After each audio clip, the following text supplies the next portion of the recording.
Our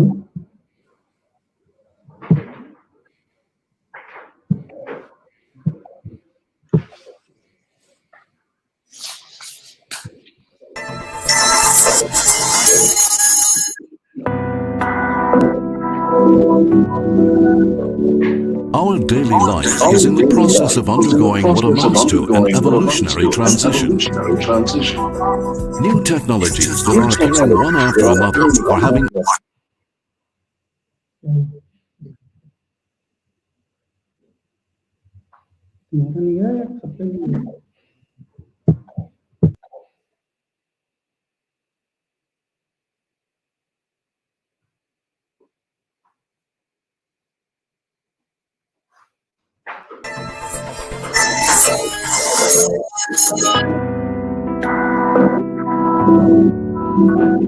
Our daily life is in the process of undergoing what amounts to an evolutionary transition. New technologies that are appearing one after another are having impacts in many fields, leading to the creation of yet newer technologies. HORIBA is tackling this evolutionary change with our measurement technologies.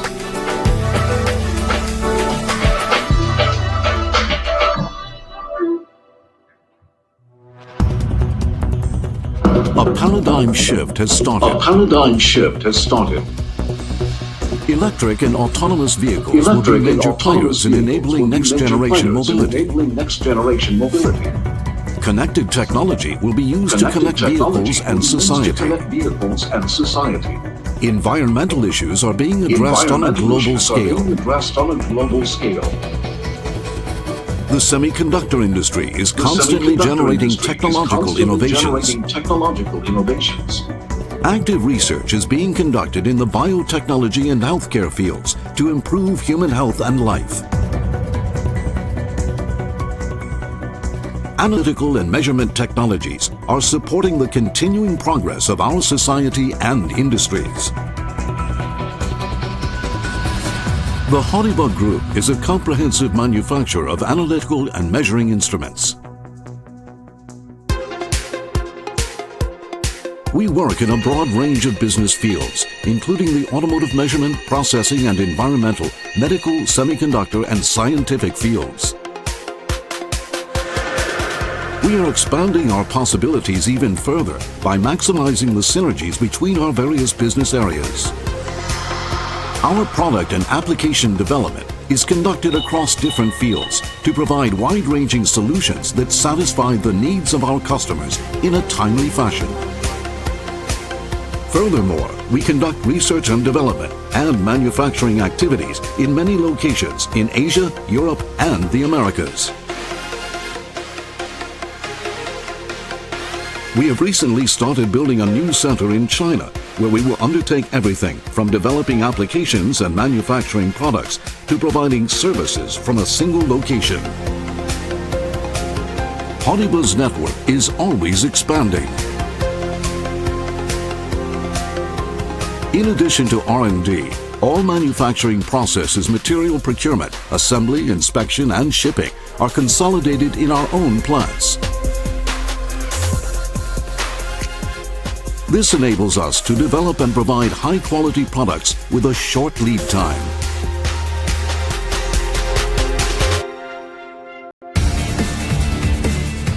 HORIBA is taking the initiative around the globe to mount an agile response to the changing environment in order to cultivate our business and to improve our value as a company.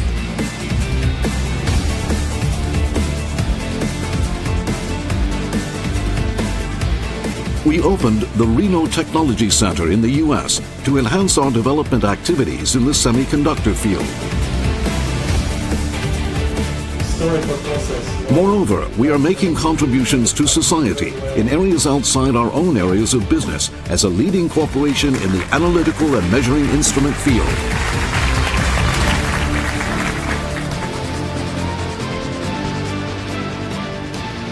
Our management is aimed at matrix management, which is our proprietary global operation model to respond to market conditions and trends in various countries around the world in each of our 5 main business areas. We have rolled out a medium to long-term management plan, ML MAP 2023, with the objective of achieving further growth by expanding our areas of business and building new business models.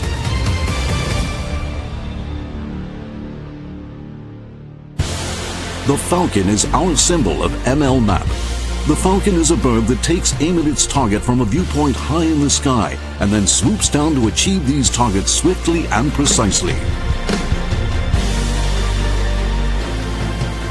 Our mission is to satisfy the expectations of our customers, partners, and society through the unique products and services that are created using our highly advanced analytical and measuring technologies.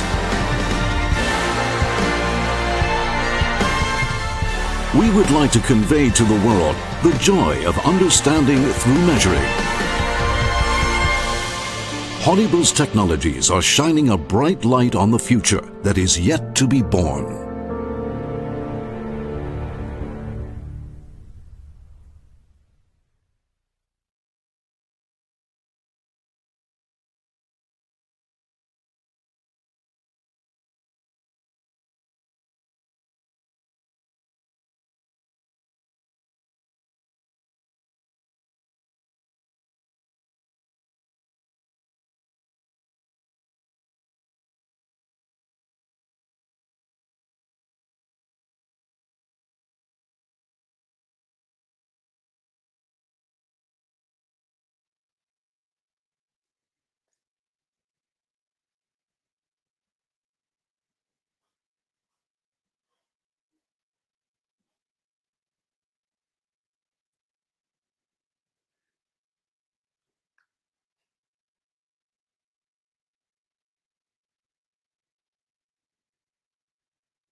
Yes, guys, let me start now this presentation. So, namaskar, good afternoon to you, and very warm welcome to you all to this important webinar. I'm Prakash Abhyankar, your host for this webinar, yet another important webinar from HORIBA. At first, let me introduce you Environmental Leaders Forum. This is a forum we created for exchange of our thoughts in the field of environment, the challenges we face, the solutions available, and like kind of things for environment. Today, we are going to discuss about the heavy metals in water, its presence and online measurement. So let me explain you how we are going to do this webinar. First, I'll introduce you corporate, what is HORIBA is all about. Then the technical presentation from my friend. And then at the end, we'll have a Q&A. During the entire course, you can type your questions in this chat box, and we will answer you at the end of the session. So first let me introduce you, HORIBA. You had this video, you saw our factory, which is in Kyoto. This is a Japanese company, was established in 1945. We do roughly $2 billion a year, and we are present in 38 countries worldwide. Our current chairman is Atsushi HORIBA. He's the group CEO and chairman. That's a pictorial of our factory in Ihaba. We call it Biwako Ihaba. It's very close to Kyoto in Shiga prefecture. This is a place where we manufacture all analyzers and assemble the systems and ship it out to our customers globally. HORIBA is into the field which touches human life. We have several analyzers which you saw in our corporate video, and most of them are having applications in some way they touch the human life. Let me introduce you the 5 different segments. We have automotive test systems, wherein we have world famous gas analyzers. In process environment, we again have world famous gas analyzers for ambient monitoring, stack gas monitoring, and also water analysis. In medical, we do in vitro diagnostic equipments, mainly for blood analysis. We have very famous mass flow controllers, which are used in semiconductor industry. And for scientific, we have Raman spectroscopy based on our Indian scientist Raman's principle, and we make very important particle size analyzer. This is a map of HORIBA presence in India. We are well covered. We have many offices and factories. Our headquarters is in Delhi, where we all sit, and we have factories in Haridwar, Nagpur, and Pune. This is a real view of our test center. We have a very world-class testing facility at Pune, and at the same place we manufacture analyzers. There's a new factory coming up in Nagpur. It's 12 acres of land, and we are going to have a very important activities, a training center, a global training center at this facility. Okay, about the processor environment, as I explained, we have important analyzers like a stack gas monitoring, equipment like a gas analyzer for auditing, and not to forget thermometers, which are now very important for the scanning, as well as human being and as well as industrial. And we do a variety of environmental products.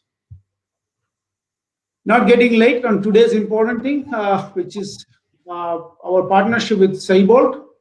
SEIBOLD is a company from Austria, Europe, and our today's speaker is Mr. Bernert, who is a managing director for SEIBOLD Wasser. He is authority by himself in online measuring. So I'll request him to introduce him later on.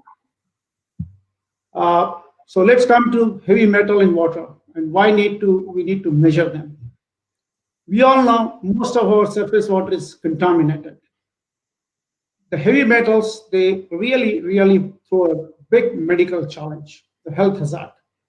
There have been many cases of learning disability or mental retardation happening because of this kind of lead. We know Minamata disease, which was in 1956, was detected way back in the prefecture in Japan, in Kumamoto. And when they analyzed, the problem happened to be in the water, which was getting contaminated from the nearby industry with the mercury.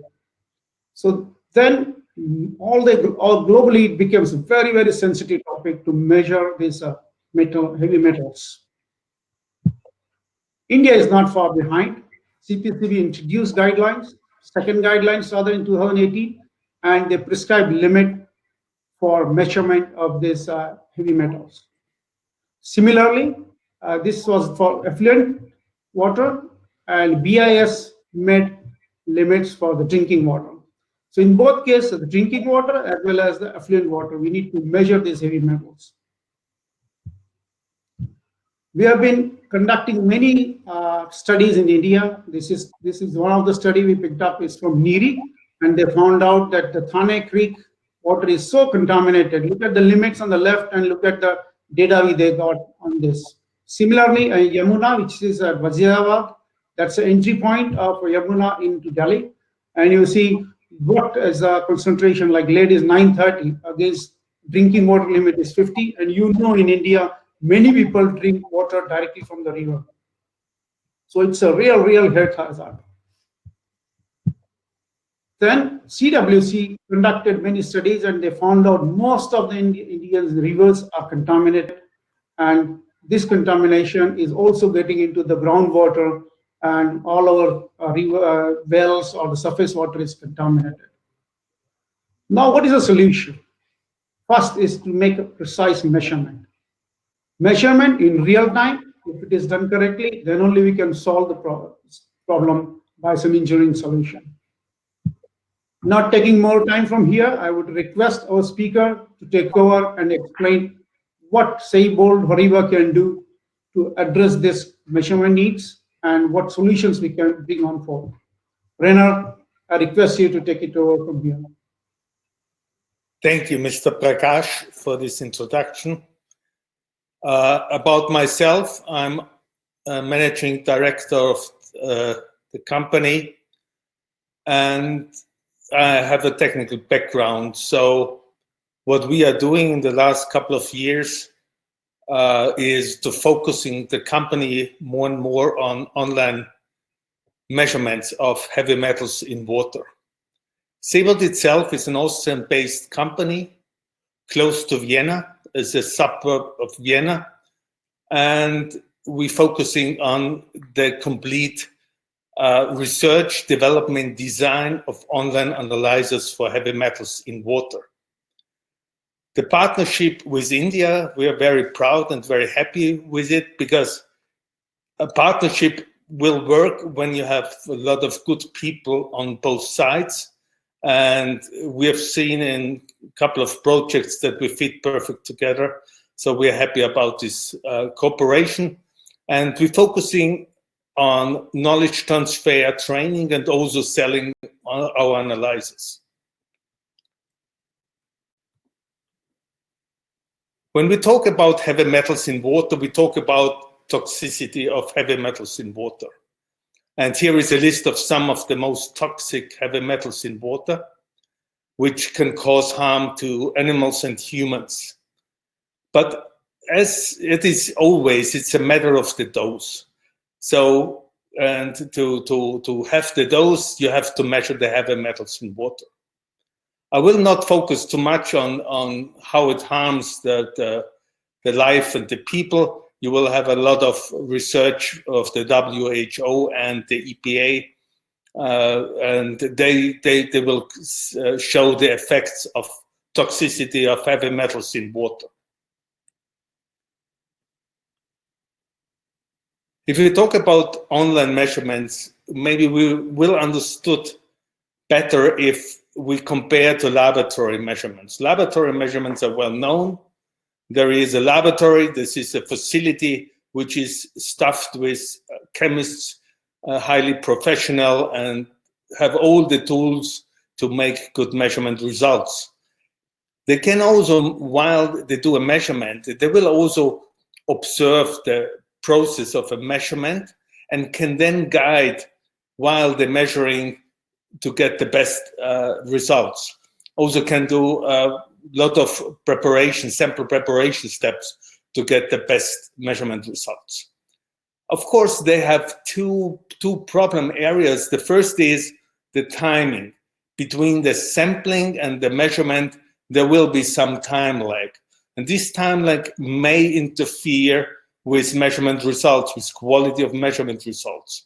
And also the sampling itself is a kind of a science task and should be always the same way that you can compare measurement results. On the other side, there is online measurements. It's fully automated, it's continuously, it's unattended. And it means no one is standing there, it must operate by itself. Operation reliability is most important. And the sample is always exactly the same procedure. It's a robot, it's an instrument, it's doing always the same things. The measurement frequency, you will have per sample 1 to 2 hours. This leads not only to independent measurement results, but also to kind of a measurement chain that you can see in the picture below. These points are somehow connected, and you will understand much more about the process, about the measurements in time, about the flow, about the stability of your process. There are three main motives for heavy metals in water. The first is, of course, environmental protection and health. Everything what you spoil into the nature, into rivers, into the sea, will come back as drinking water or will come back to the human beings. So there are two resources, the sources for heavy metal poisoning. One is a natural and the other is made by companies. And the companies who have heavy metals in their operations, they have to monitor their emissions on a continuous basis and report them to local governments. The second is if you have water as your product, like drinking water and beverages, of course, you want to ensure highest quality of your product. This means you will measure specific heavy metals heavy metal specific to the quality of your product. It's not only about toxicity, but it's also about taste. It's also about the color of your product. And the third is about the industrial processes. The most important for industrial processes are that it is smooth. It's always the same. It's a stable process. And to know more about your process and about process stability, you have to measure. And with the data gathered by measurements, you then can start improving process quality and at the end, the quality of your products.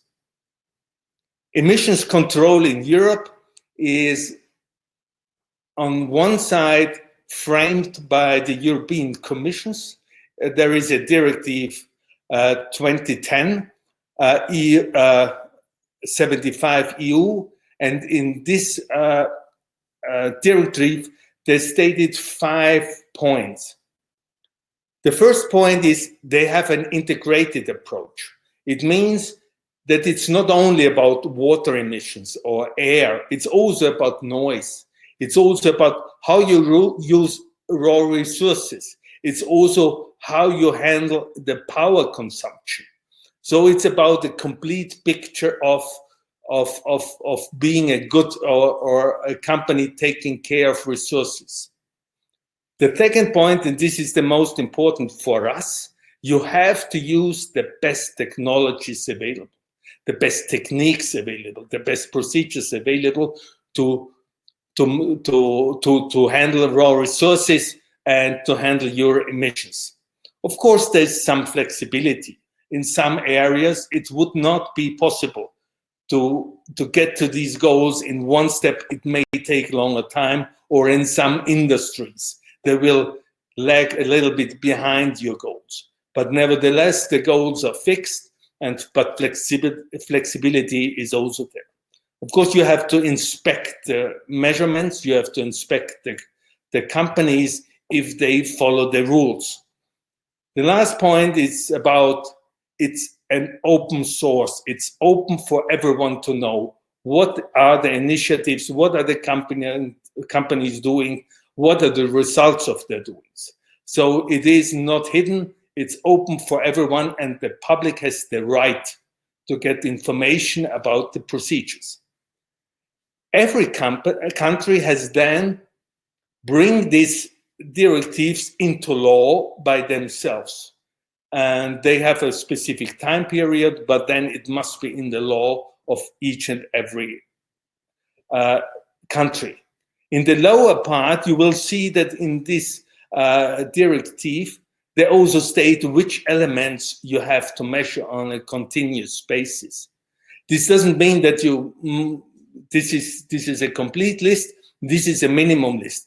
Every country can then add specific parameters for specific problem areas or problem parameters.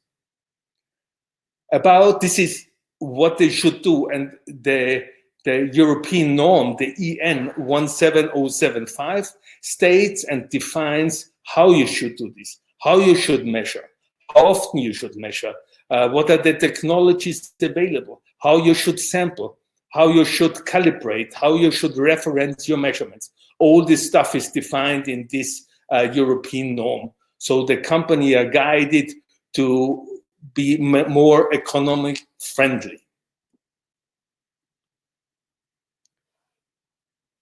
About analyzers, we always talk about vendors. We always talk about analyzer brands and so on. I want to refocus. I want to refocus first, and more important is about talking about technologies. It's more important that you find a suitable technology for your measurement problem than the vendor's name. So the first place you have to look for what is the appropriate technology. And every technology has its purposes, has its advantages and disadvantages, but technology should guide the decision. And there the WHO, World Health Organization, gives some guidelines. They have in their drinking water directive have a list of complexity of measurement procedures, of measurement technologies. And you see, at the first place, there is in the first, the less complex technology for measurements is the colorimetric technology. I will come to this a little bit later. The technology for analysis of colorimetric measurements has, in principle, the idea is that you have a colored complex created by a dye and the parameter you want to measure. And the intensity of color is measured by a light beam at a specific wavelength, and how much light is absorbed by the colored complex. This indication is used as a reference for concentration.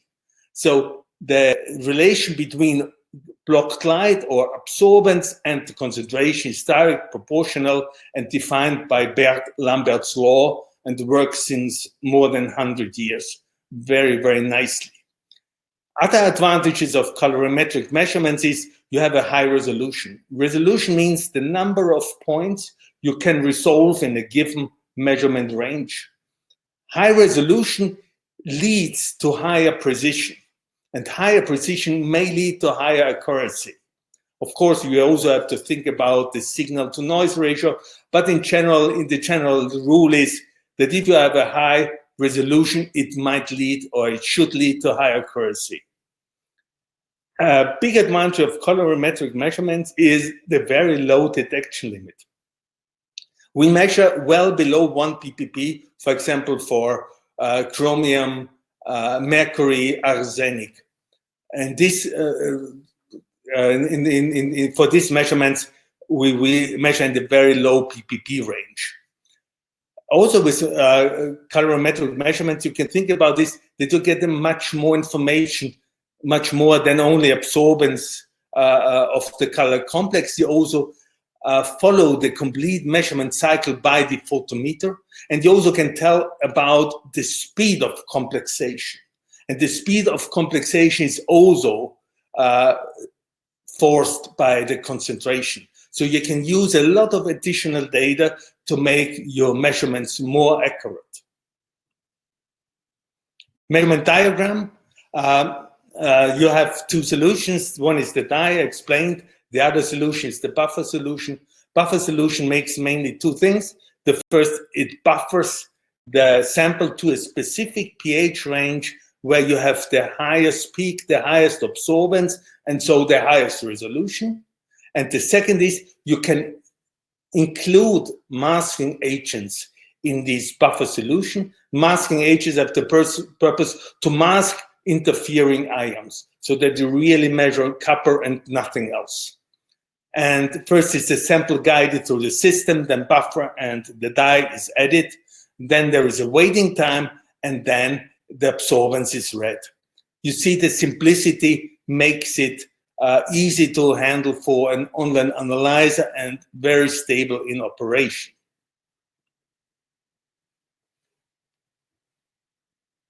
The analyzer has three main parts. One is the mechanics. This is the box, the case. These are the pumps. These are the hoses and the connectors. The other is electronic. This is the photometer. This is the controller. This is the communication unit. And the third is the reagents. The third is the reagents for this color complex creation. And from our point of view, the reagents are most important for getting reliable results, for getting accurate results. And so we are focused, our company, mainly on developing reagents for online measurements purposes. Sometimes we re-engineer existing, but sometimes we develop them by ourselves.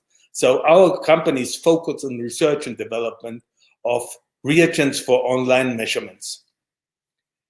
Another very important thing about the reagents is they should not be toxic or dangerous. You want to bring them into operation, and you should avoid toxicity. And you should avoid that someone could be harmed in operation by these reagents. About the analyzer mechanics, there is one simple rule: it should be easy. It should be easy not only for maintenance purposes, also our belief is that the more simple, the more reliable, the more operationally reliable the analyzer is. There is one sum parameter for analyzer performance. And this sum parameter, you can say this is the total cost per measurement. If you see the real total cost, it's not only about buying the analyzer, operate, maintain the analyzer, about consumables. It's also about the risk of data failure. What if analyzer does not deliver the data you need for governmental purposes, or you need for controlling your process? And also, what is the risk involved with losing data, or what is the risk involved if you use toxic reagents or have to collect the toxic waste of the analyzer? And we state 5 rules for avoid high TCM, for lower the total cost of measurements. Don't use valves and moving parts in general. The more simple, the better it is. Guide every liquid by a dedicated pump. And also use a flow-through systems. Still today, there are out there older systems with beaker systems where everything is flushed into a cuvette-sized object, and then it's mixed, and then it's read the results. Avoid this if possible, because you will have with the bucket systems more problem with cleaning, and this also leads to operational reliability. Also, I mentioned before, all consumables must be free from hazardous and toxic ingredients. And of course, simplicity. Simplicity leads to operational reliability. The analyzers themselves, it's built for the unattended operation. It makes continuous measurements normally every 1 to 2 hours. The measurement cycle takes about 10 to 15 minutes, so you can do it more often, but it always depends on the process latency and the process timing. The operational reliability is the #1 goal, so it must be a very simple and very robust analyzer. And the measurement ranges start typically in the low ppm, the 1 microgram per liter, and ends in the high milligram per liter range. You see here some of the heavy metals. We do also others, but these are the most sold. I want to point to 3 specific areas where we have a lot of research done and a lot of analyzers installed. It's arsenic.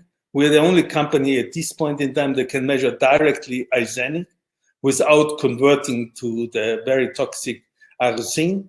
We have a flow titration system. That means you can titrate in both directions. And if you do so by changing the titration step size, you can change the accuracy. So you can move in one direction fast and not so fast in the opposite direction to get more accurate results. And we did together with HORIBA a lot of projects in seawater. I will come to this point later when I have the real story. Our clients, it very often starts with pain. And the pain comes from 2 sides. There are some clients, they have invested in the wrong technology not suitable for measurement. Maybe technology can't handle changing sample matrix. Maybe technology can't handle different loads of salinity, or whatever reason it is. And then we get very often calls from these clients, and they ask us, and we talk in the first place only about technology, not so much about products. A well-known example is there are companies out there that talk about voltammetry for online measurements. And at this point in time, this is our belief. Voltammetry is a qualitative measurement, so you will get an indication which parameter in which dimensions is in the sample, but it's not a quantitative measurement. And there are 3 main reasons. The first is you very often you can't decide which heavy metal causes which peak. The second is you will have problems with interferences and organic loads. And the third is timing. Voltammetry in the low range, it will take hours with the products I have seen. So it's also not, from our point of view, not seen as online measurement technology. The second pain with some analyzer is that suddenly wastewater gets management attention. It's one of the rare situations where it is so. It means that the governmental agencies have measured different heavy metal loads in the effluent, in the waste from the company. And the company at this point in time had only the rule to measure every weeks or months specific parameters. But nevertheless, the governmental agency will measure when they want. And so they can come up with different results. And then you have to explain why you exceed specific limits. And this is, of course, the company leaders, the company management do not want to talk about waste. They want to talk about management of company growth or whatever. And so it's a pain to them. And then they come to us and say, okay, what can we do? And then we can say, okay, if you do an online measurement, you will get results on a regular basis. And then you can discuss with governmental agency what these measurements came from. And those are the governmental agencies will understand that you take this topic for serious. And you take care that the emissions in your company will not exceed the stated limits.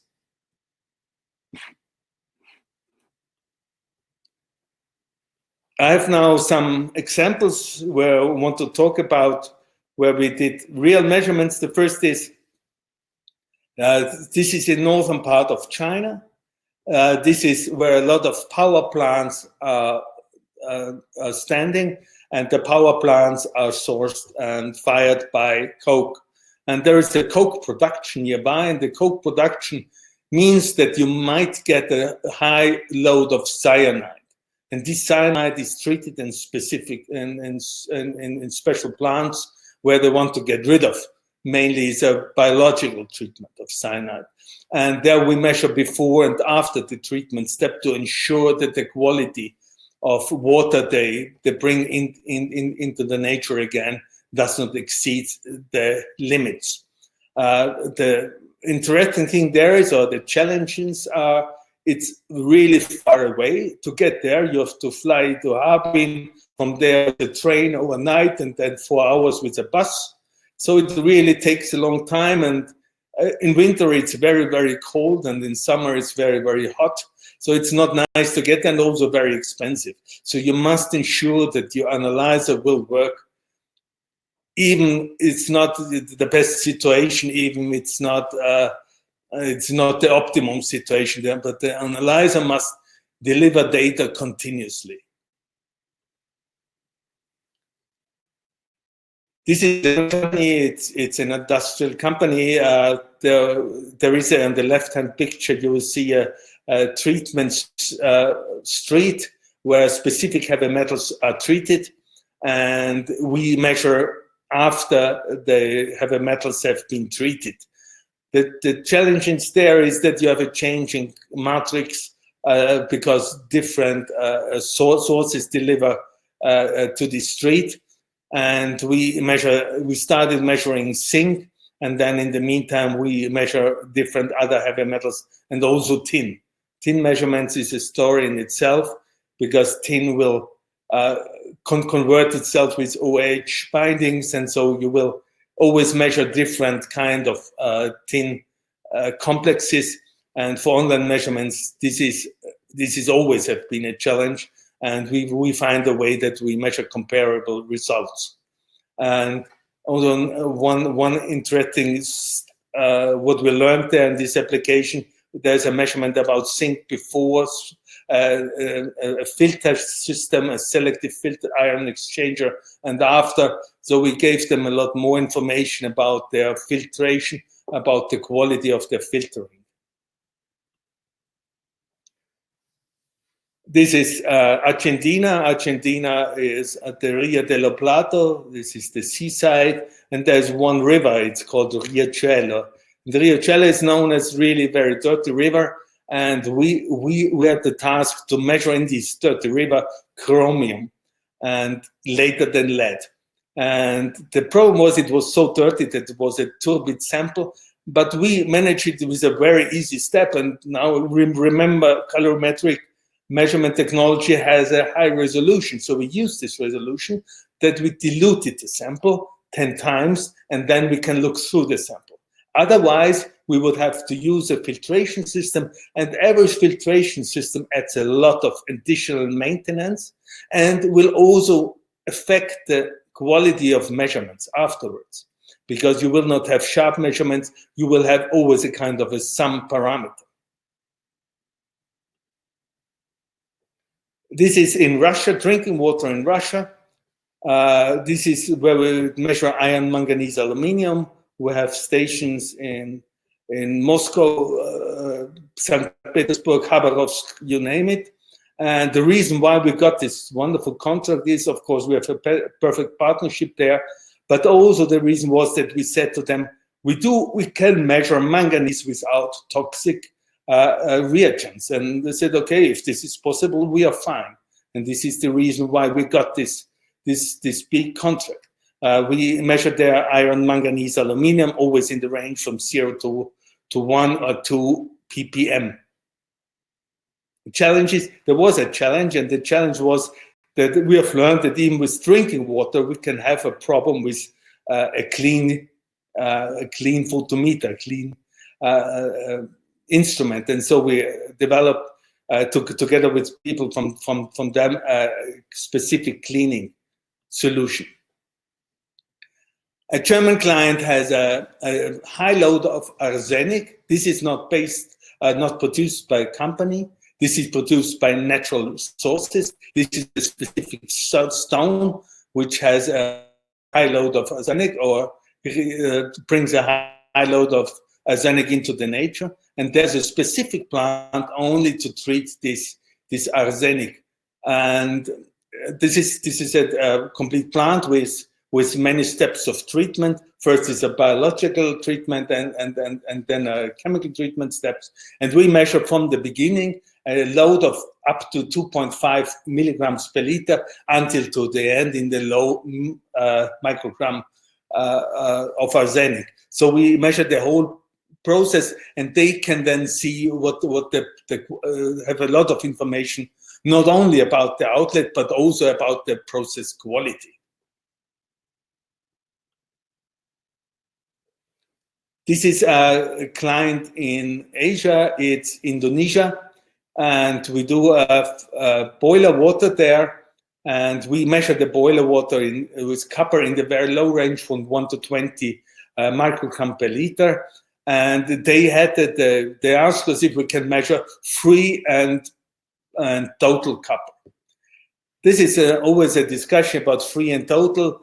Normally, copper bindings are not very strong, and our chemistry in itself measures always total copper. And for them, we have to invent a new procedure not to free weak bindings of copper to other elements. So we have to have a two-step measurement where we measure free and total copper in the measurement range from 0.5 to 20 micrograms. We also have they were not sure about the quality of measurements, and they want to have the instrument checking by itself the quality of measurements. So we have for them from a special standard addition method included. It's more or less, it's three steps. You first measure standard at a given concentration, then you measure the sample, and then you measure the spiked sample. So you add a known concentration to the sample, and from then you can recalculate the influence the sample has on the parameter. This is standard addition, and it works quite nice, and it can then unobserved measure copper, and you always have additional information about the quality of the concentration. We measure there 6 sample streams from different stations in their treatment process. This is a picture not only about not about heavy metals, but about HORIBA and us. This is a very nice project we did with HORIBA in Vietnam. It is where the river delta, the river mouth, joins the sea. They want to measure the influence of river water to the quality of seawater. The background is fish farming. And the problem there was that the matrix will change. If you have low tides, then the river water will pour into the sea. If you have high tides, the seawater will pressure into the river water. So you have very different setups, very different salinity level, very different turbidity levels, very, very different behavior. Also temperature will differ. And we invented this, we did this from Austria, even we do not have access to sea. But we invented this with artificial seawater, and we tested and this in reality, and it works really fine. There are mainly 2 ways. The first is to compensate, and the second is that you have additional measurements that you will you will help to recalculate your concentration results, and we did a combination of both. But this is the reason why we like to work with HORIBA together. It was a very interesting project, and we learned a lot, and they are happy. This is about an Indian company, Indian pharmaceutical company. They have to measure, as I was told, arsenic and chromium in the range from 0 to 100 micrograms per liter. This was a very smooth project. There was no big difficulties.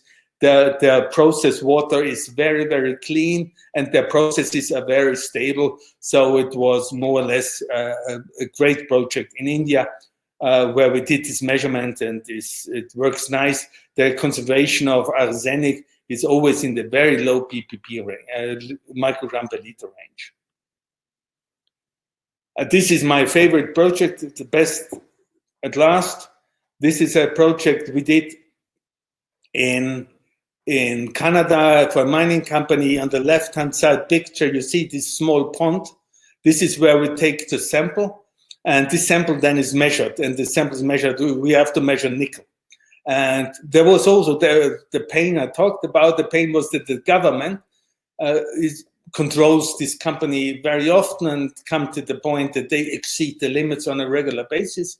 And they then had to decide what to do against it, because their internal measurements showed that they were quite fine. But imagine that the laboratory they have to send the sample to is far away, and it takes always about a week. And so they also want to have real-time values, what they have now. And on the left-hand picture, you see the measurements. You see much clearer in the next picture, because it's a smaller time frame. You see this going up and down at a specific rate. And if we showed this to the process manager, he immediately understood what the process lacks, and he could then redefine the process. And it mainly was about latency. The latency is no effect in a process immediate. It always takes time. Of course, you can calculate it, but at the end, if you have natural resources, you have to measure it. And this gave him the information he needed. In the lower graph, you see the reference. Online measurements always need to be referenced. Reference to laboratory measurement based on AAS or ICP-MS or whatever. But they have to be referenced from time to time, that you see the quality. And you see the quality here is that we are quite nice in line with the results from laboratory. Only at the end you see a big peak, but we discussed separate about the peak and where it came from, and we are sure that we measured quite nicely. About quality is you want to be sure that the measurement you do in online analyzer is accurate. And there we have invented 2 steps. We call it commissioning function because it's also used for commissioning the analyzer. It measures 3 different samples at 3 times. And then you get a lot of information about the accuracy and the precision. And the accuracy and the precision, the error you see in this picture is well below 3%. It's in a range of 1 to 2%. And then you can recalculate accuracy and precision and have a good statement if you want to be sure that your data, your measure is accurate. Prakash, thank you very much.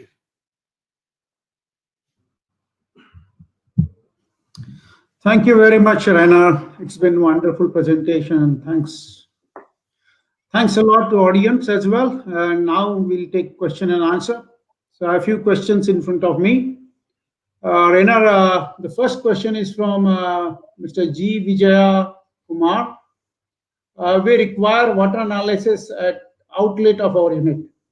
Here the water is not clear, liquid, it consists solids also.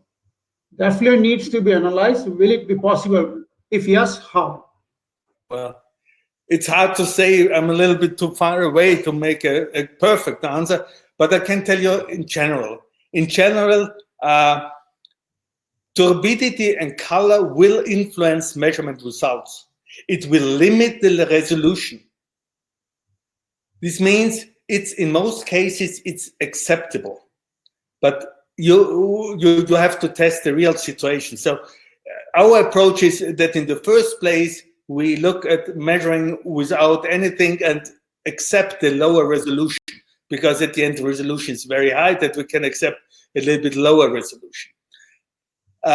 In the second, if it's not good enough, then we always love to dilute, because dilute is simple and it works.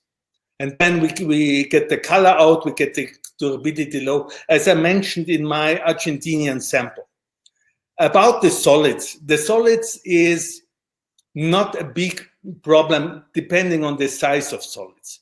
The minimum diameter in the whole system is 0.8 millimeters. If it's below 0.8 milliliters, it will went through the system and it will not harm, it will not hit the system, the measurement at all. But it will reduce the lifetime of pump hoses, because it will have an effect on the pump hosing, So you might expect that the lifetime of the pump hoses will be reduced. So if I sum up, I think yes, we can measure it, but we need to really look at the sample as well, and then it can have some effect on the pump and some parts. But the answer is yes. It's possible to measure even if there is some solids. Okay, so let's go to normal. Yeah, that's thanks. So next question is from Chaitanya. He says, which heavy metal in water is most hazardous for human health? It depends. It depends on the concentration, of course. But I think well known is arsenic, mercury, lead, cadmium. I would guess this is a good range where you have to be very careful, because even a small load of arsenic can cause harmful effects. Also, you always have to imagine it's over the lifetime, because some heavy metals the body will collect, and so you have to go for your lifetime. And then if it's in drinking water, it might be very harmful. But I would guess these 4 elements are the most harmful elements, but depending on those. Thanks. Next question is from Namilikonda Ravinder. Whether the published ISO methods are there for online, and is it applicable? I have not understood. Sorry, can you repeat? The question is, are there any ISO methods published for online measurement?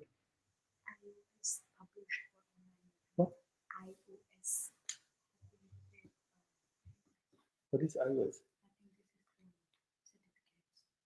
Oh, there are. You mean if there are standards? Yes, there are standards. Okay. What I suggest, maybe we can answer this and we can send them this published methods. Yeah. There's a lot of information and a lot of recommendation.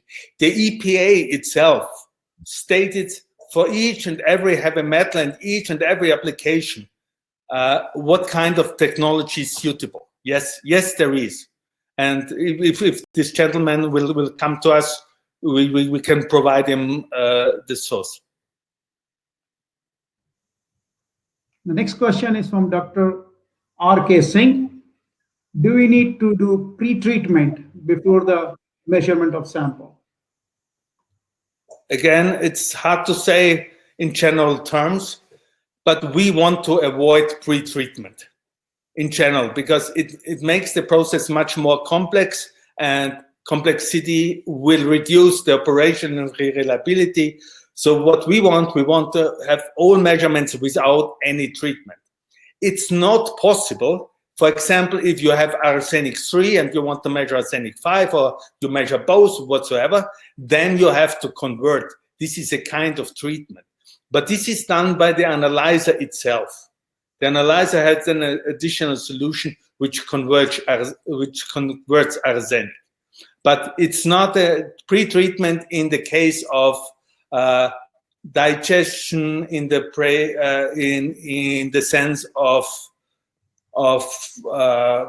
complex steps. We want to avoid it, and we do not do it normally. Yeah. Okay. Next question is from Mr. Rajinikanth. So now, what is the minimum limit we can detect? As I told, it's in the resolution for this technology. This is not about company. The technology defines the resolution. The resolution is in the range of 0.1 ppb, or 0.1 microgram. So what we can state is we can measure 0.5 micrograms with this technology, without problems. Okay.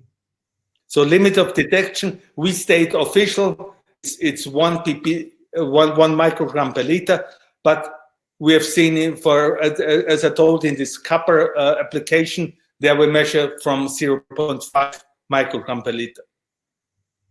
So I think we can reach out to Mr. Sonawane and understand his application, and we can really give him the right solution. Yes. Okay. So next question is from Mr. Saha, Pradeep Saha, but it's related to some other measurement. It's for pH and conductivity and BOD. Mr. Saha, we do have such products in HORIBA, and I will request my colleagues to contact you separately for this matter. Next question is from Mr. Pintu Bhattacharya. How do you standardize the online instrument? If standards, how often we need to run those standards?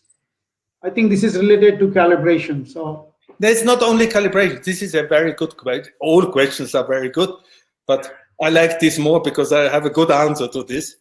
Okay. The background is some companies in Germany have the regulation. They have to measure on a continuous basis standard. So they measure, for example, every day at midnight, a standard solution to be sure that the analyzer works. Reagents are there, buffers, reagents are there, sample is there, and so on. And what they also do then, they not only measure the standard to have a reference point, but also they measure spike sample to see possible influences of interferences in the sample.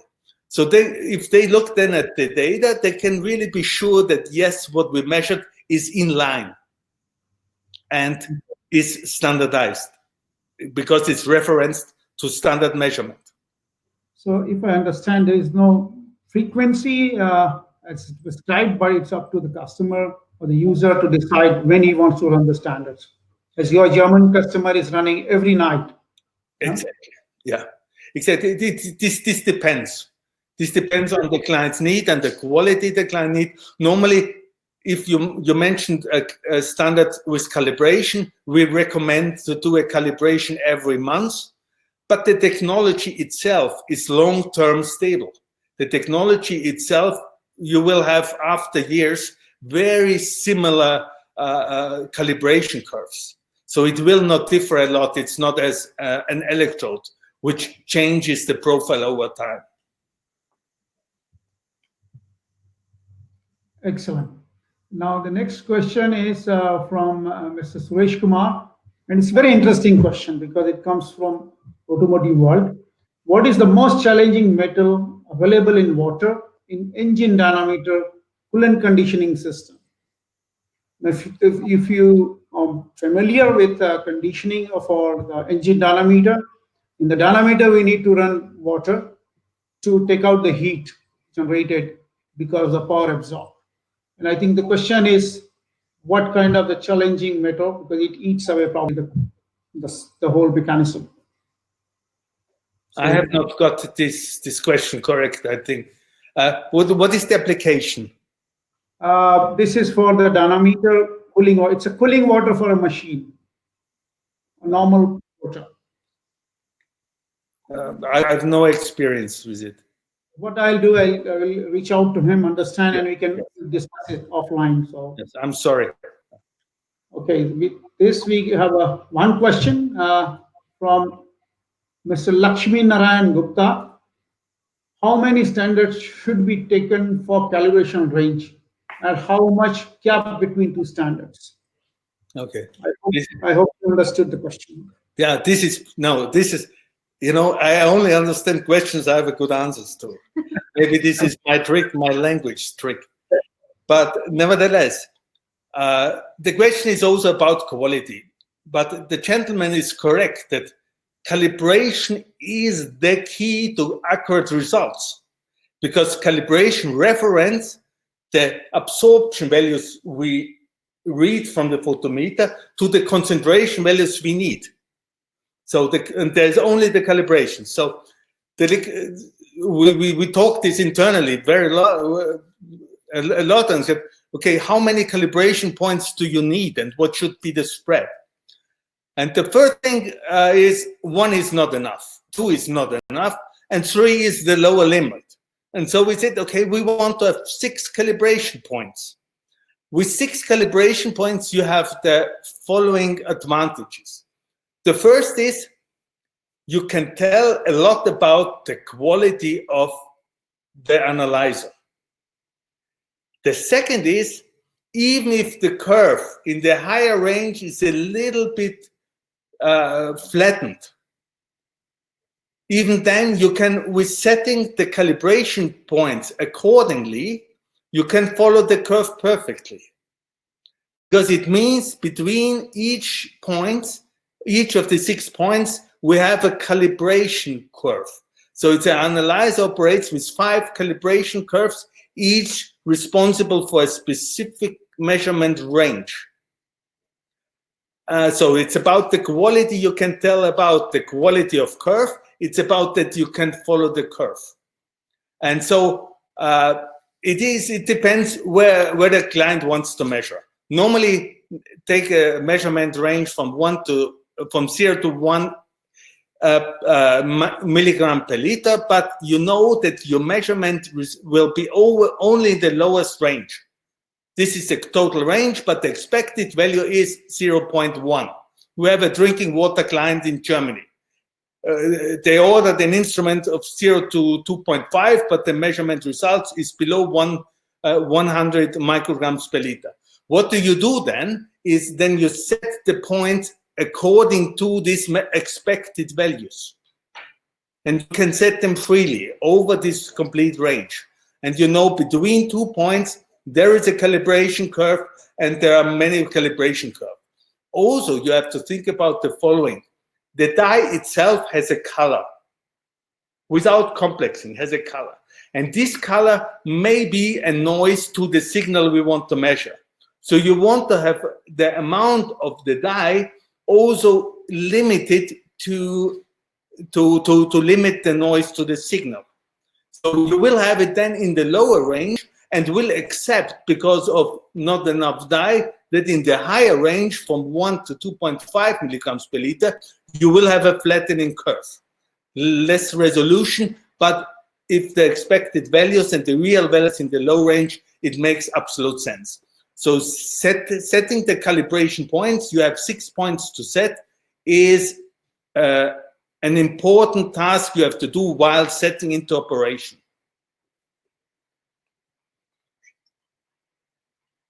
Yeah, I got a colleague of mine telling me something I forgot. Sorry for that. If you have 6 calibration points, you need 6 standards. But in our case, you only need 1 standard. The standard itself is diluted by the analyzer itself. So it uses water and standard to mix them together to get a specific concentration of standard. In short, we can have multi-point standards checking using, say, 1 standard and diluted by analyzer itself. Yes, exactly. That's pretty good. We are getting many questions at the end of the session, so I'll pick up a couple of them because we are having some time limit. But let's have one question. This is coming from Japan. One of the colleague, they are having a request from the customer to send the sample to check what are the elements where we can check it. So I think we can send it to Austria. You can send it to Austria, whatever. Yeah, if they wanted that we check a sample, no problem.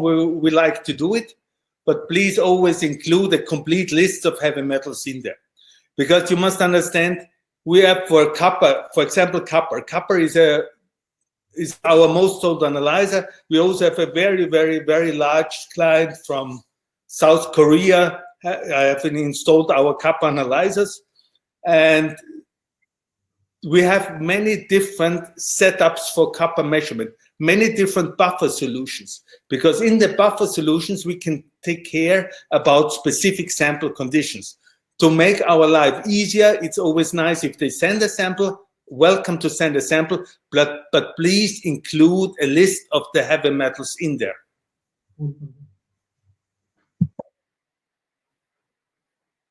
Okay, so next question is,